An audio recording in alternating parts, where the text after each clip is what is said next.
Hey, what's going on? My name is Mauli Vodi with Financially Present, and I'm here today to share some tips with you parents on how to invest. And these are some really important tips, and whether you're in the beginning of your journey or you feel like you're about to retire, these tips are going to be just for you. They're right and ripe for the picking. So stick with me, let's get started. Some of the benefits of investing are really crucial for you to remember because you can help achieve goals over time, whether it's retirement or preparing for college savings. It could help you beat inflation. It can help you leave a legacy for your family. It actually can also help you prepare for the next level of investing because there are many investment types and you won't be comfortable with those new and advanced types if you don't have a solid backing in the basics of investing. So we're going to talk about some details here and they will transfer wherever you are in your investment style. Let's dig in. First, we need to make sure we choose our investments. But before you do that, you have to reflect on your risk tolerance, your time horizon, and then ultimately your financial goals. And within that sphere, you need to make sure that your investments are diverse and age appropriate based on your stage in life. Throughout life, you're going to see all types of tempting offers and things that look like they're good for you, but they may not. They could be a wolf in sheep's clothing, or they could be fool's gold. Whatever cliche you want to use, they may or may not be ready, or you may or may not be ready for this investment type. You have to ask yourself, if you see a friend that's investing in something or an influencer, you have to ask yourself, do we have the same risk tolerance, the same time horizon, or the same financial goals? If you answer no to any one of those three aspects, then it's time to pause and reflect on whether you're making the right decision, because what's good for one person is not necessarily good for the next. Now let's break down the types of investments, and we're going to keep it really basic here. Stocks are simply a piece of a company that's publicly traded on an exchange. Bonds, those are loans that you make out to government entities or corporate entities.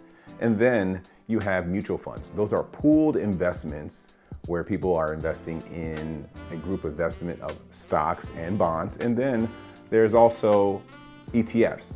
Those are pooled investments that trade on an exchange like stocks. So all of them are interconnected in some type of way. How you choose that is going to be based off of what we discussed before: your financial goals, your time horizon, and your risk tolerance. Now, your investment allocation. This is crucial. Your investment allocation is going to be based off of all of those different types of investments we just discussed and how they're spread across your investment portfolio.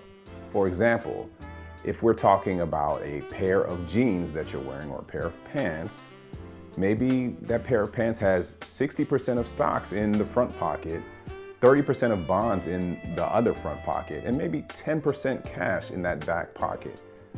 Those percentages can change and vary depending on who you are. And then as you progress through your investment journey, you might have a little bit more risk tolerance, and that tends to happen to a lot of people. But it's not going to be the same for everyone. There are frameworks, there are frames of references that you can use to help get you started.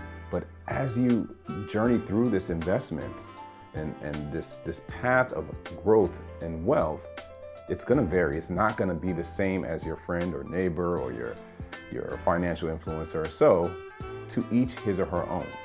Now, to get started, you have to have a brokerage account. That's the only way you can access those different investments.